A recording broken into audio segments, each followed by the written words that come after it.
Now, I keep hearing that Katt Williams really did not accept the apology of Kevin Hart when he extended the olive branch, okay? People are slowing this down. Okay, let's watch it again in slow motion. He literally walks over, grabs his hand, shakes it, and he's starting to say something before he even hugs him. And that's what throws me off, because whatever he's saying now, how do you know the mic wasn't going to pick it up? It's like he's going to start saying something while he's far away from him, and then he's going to realize that Kevin pulls him in for the hug, not expecting that Kevin was going to pull him in for the hug, and now he's saying something. And then they're saying like how Kevin's face looked when he turned around. Now, to me, the whole entire time Kevin's ass was looking uncomfortable as all goddamn hell.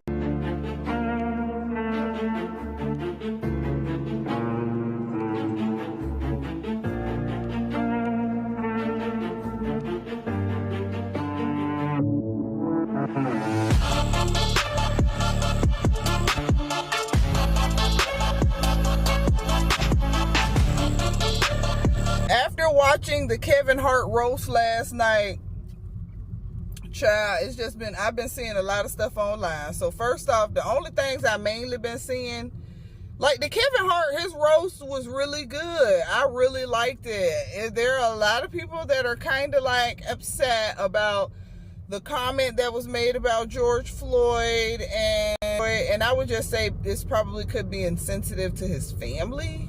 But I really don't think George Floyd give a damn. You know what I'm saying? Like, I don't think he give a damn.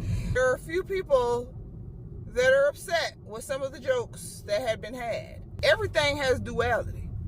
You're going to have dark comedy. So if you're a sensitive person, then you probably shouldn't watch comedy. That's all I'm going to say.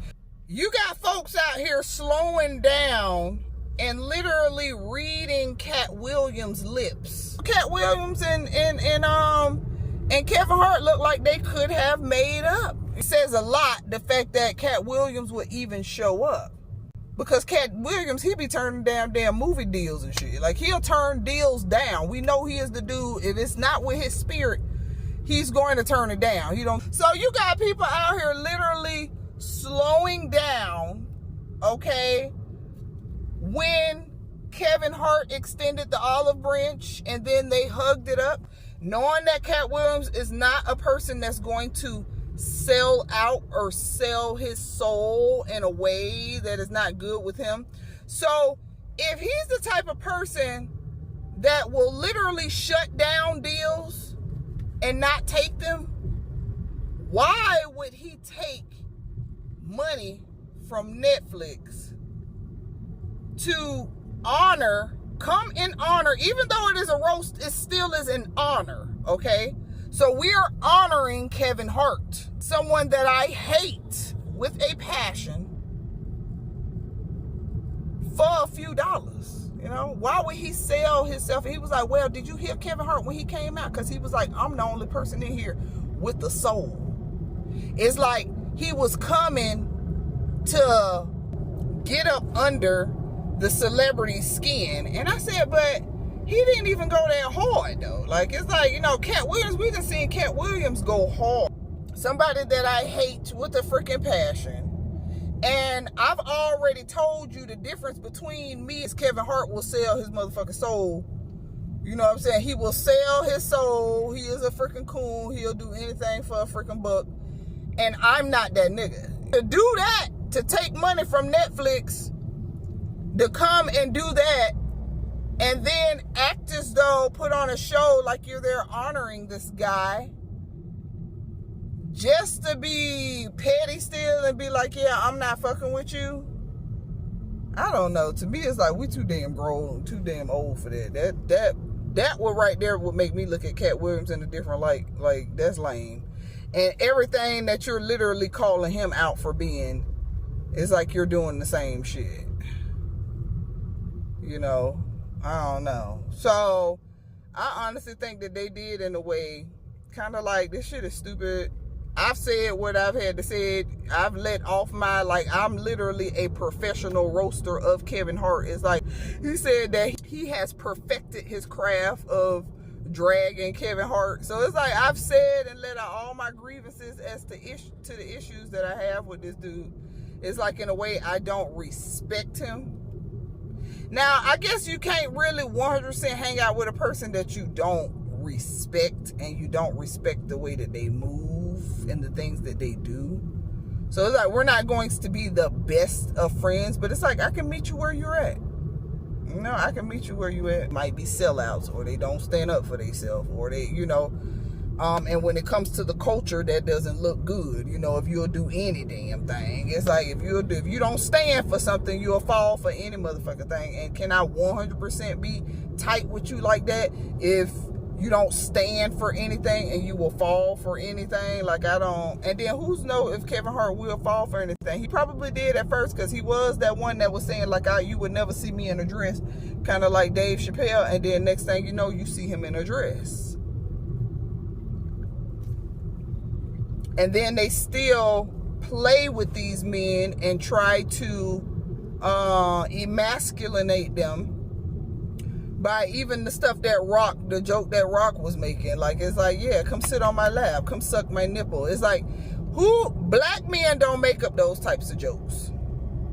Those are white men jokes. White men like gay jokes. I don't know what that is, but to them, gay jokes is funny. White comedy movie you watch, there will be weird ass gay jokes. Now, Cheryl Underwood, they were sitting there talking about Cheryl Underwood and how her husband, I was like, what husband of hers passed away? And I looked back, that was like 40 years ago. They talking about one of her first loves, probably, and this was in the 1980s. Like, it was 1987, I think, when they got married, and the guy killed himself due to depression in 1990. And if they were young, like, a person that has a deep depression, especially at a young age, it stemmed from probably, I'm pretty sure, childhood trauma.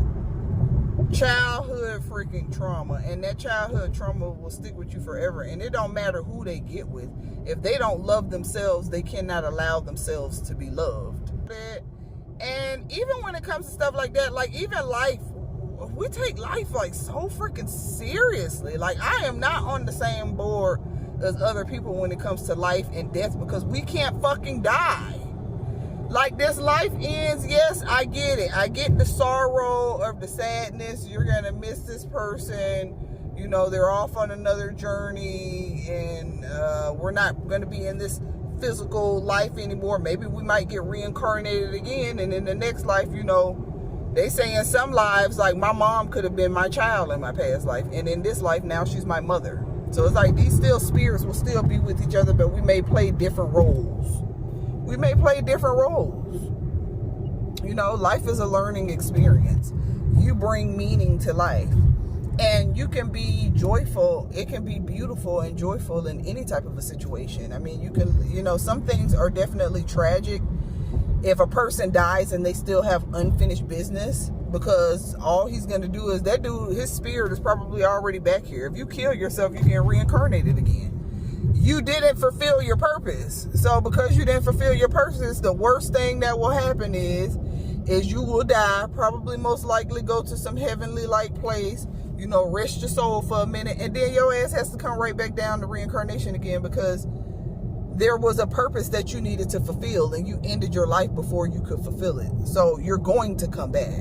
And I definitely, truly, wholeheartedly believe in reincarnation. And I believe that if you die with unfinished business, this is why they tell us to relinquish attachments. If you're attached to money, if you're attached to people, if you're attached to this, even Jesus was teaching you to relinquish attachment. So if you die with unfinished business in this world, you will be coming back.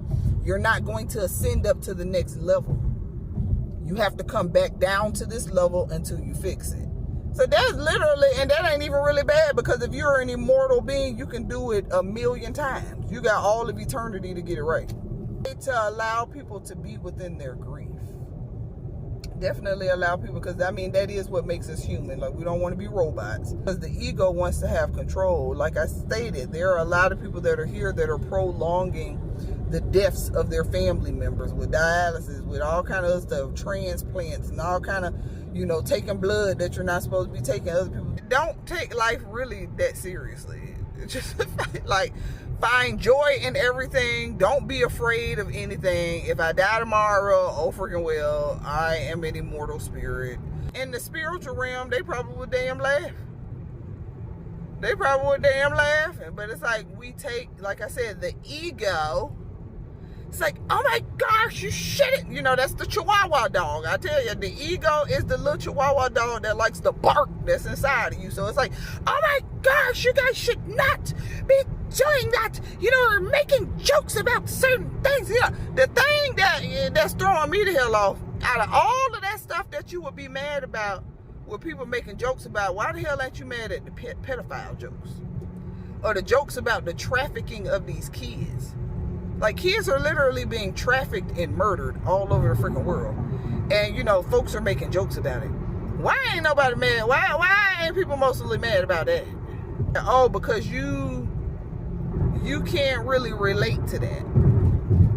You can't relate to that, but everybody can relate to the George Floyd incidents. You know, so it's kind of like a lot of the times when people get upset, Cheryl Underwood then was making jokes too, laughing at the fact that, you know, there's a lot of incest that happens in white culture. Like, I don't, he was like, yeah, you know, he want this black stuff or whatever, because at the end of the day, he tired of screwing his freaking sister, you know. So it's like, that has been made into like a joke, you know, or joke about mass shootings and stuff like that, because it's like, you know, the white male is usually the number one most responsible one when it comes to stuff like that.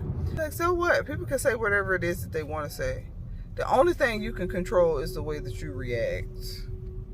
The only thing you can control is the way that you react. I mean, eventually we'll find out what Katt Williams is thinking, because Katt Williams will be doing an interview. So did you and Kevin Hart make up? And he gonna let it be known whether they did or not. And if he be like, we can agree to disagree. How about that? We probably ain't gonna be the best of friends and the best bros, but we can agree to disagree, and we can still respect each other, and we can still work within this community without, you know, just going up against each other. And it seems like the person that had the biggest issue was Katt Williams. You know, because Kevin is like, seems like he tries to be cool with everybody. So it's like Katt is the one, and I think Katt had that issue because a loss of respect, and I get that. Because once I lose respect for somebody, it's kind of hard to get that respect back. And I may, you know, if I don't respect somebody, I won't talk to them. I probably just won't talk to them, and I sure shit is not going to be around them. Depending on how you move, and you could take it however way you want to take it.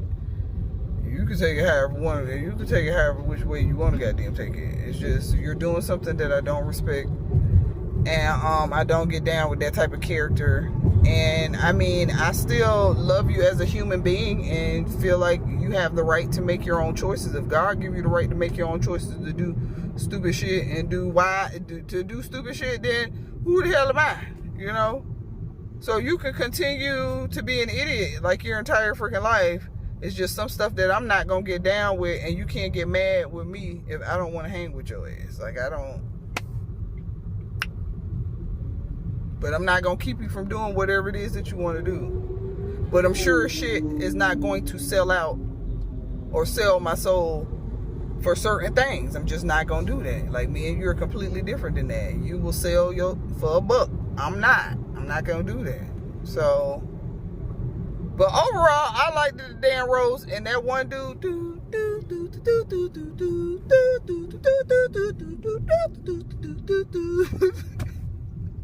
I think I laughed at with Cheryl Underwood, him, and some things that The Rock did too. I was like, oh my gosh.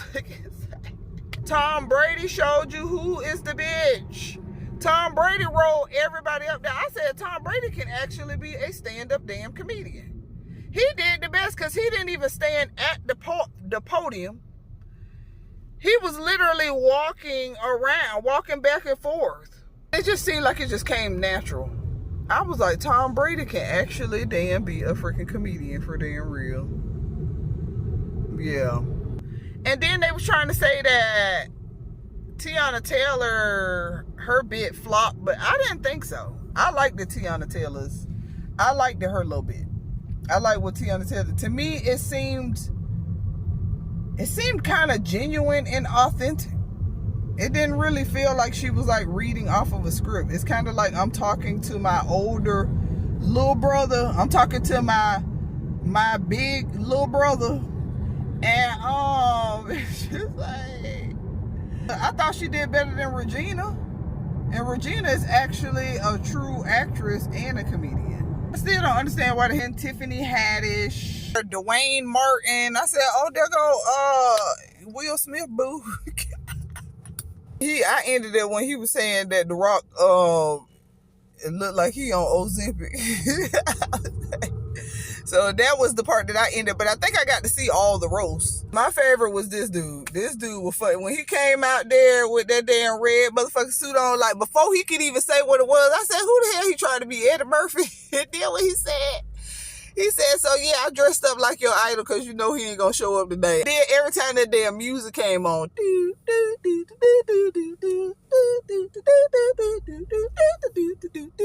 I said, okay. I said, now that was genius.